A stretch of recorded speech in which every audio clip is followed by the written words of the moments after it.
Hello साथियों, हमारे YouTube channel भक्ति देखो ऑनलाइन पढ़ो पर आप सभी साथियों का दिल खोलकर स्वागत है। हम सभी साथी पढ़ेंगे यूपी होमगार्ड यूपी कांस्टेबल के लिए संविधान।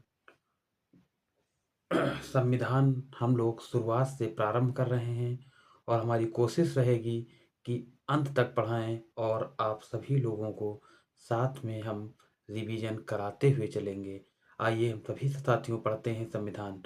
संविधान इसमें सरकार के अंग, इसमें सरकार के 3 अंग हैं। विधायिका है, कार्यपालिका है, न्यायपालिका है और प्रेस होती है। जो विधायिका होती है कानून का निर्माण करती है, कार्यपालिका कानूनों को लागू करती है और न्यायपालिका न्याय करती है। विधायिका विधायिका का कार्य है कानून का निर्माण करना। विधायिका में ही को 2 भागों में बांटा गया है, संसद और राज्य विधानमंडल। जो संसद होती है ये सेंट्रल गवर्नमेंट केंद्र में होती है और जो राज्य विधानमंडल होती है ये राज्यों के लिए कानून बनाती है और यह हमारे देश के लिए अर्थात भारत के लिए कानून बनाती है। तो जो संसद है इसके 3 अंग हैं। बहुत बार पूछा गया है संसद के कितने अंग होते हैं? तो संसद के 3 अंग होते हैं, राष्ट्रपति, राज्यसभा और लोकसभा।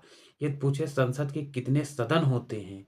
कई बार हमारा यूपी कांस्टेबल वनडे एग्जाम के क्वेश्चन कई बार बन चुका है और यूपी कांस्टेबल और यूपी होमगार्ड के लिए इम्पोर्टेंट है।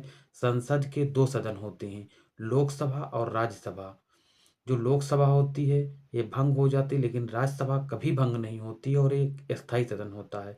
संसद के 3 अंग होते हैं, राष्ट्रपति, लोकसभा, राज्यसभा, जो हमने आप लोगों को ऊपर बता दिया है। अब हम लोग राज्य विधानमंडल देखेंगे। राज्य विधानमंडल में राज्यपाल होगा, विधानसभा होगी, विधान परिषदें होंगी। लेकिन जो विधान परिषद है वो सभी स्टेटों में नहीं होती है। हमारे 6 राज्य हैं जहाँ विधान परिषद है। इसकी हम ट्रिक भी आप लोगों को साथ में बताते हुए चलेंगे। ट्रिक है उमा कब आती है? तो उ से उत्तर प्रदेश, मा से महाराष्ट्र, का से कर्नाटक, बा से बिहार, आ से आंध्र प्रदेश, ता से तेलंगाना। काम खत्म। ट्रिक भी पढ़ो, काम खत्म। अब हम लोग पढ़ेंगे 2 फैक्ट। भारतीय संविधान का पिता डॉक्टर अंबेडकर को माना जाता है। ये कई बार क्वेश्चन घूम घूम के पूछा जाता है कि भारतीय संविधान का पिता किसे कहा जाता है? तो डॉक्टर अंबेडकर को कहा जाता है। डॉक्टर अंबेडकर साहब ने कहा था भारतीय संविधान एक पवित्र दस्तावेज है। आप लोगों से क्वेश्चन आएगा कि किसने कहा था कि हमारा भारतीय संविधान एक पवित्र दस्तावेज है? तो डॉक्टर भीमराव अम्बेडकर होंगे।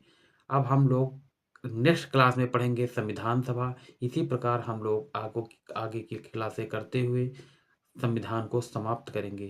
Thanks for watching.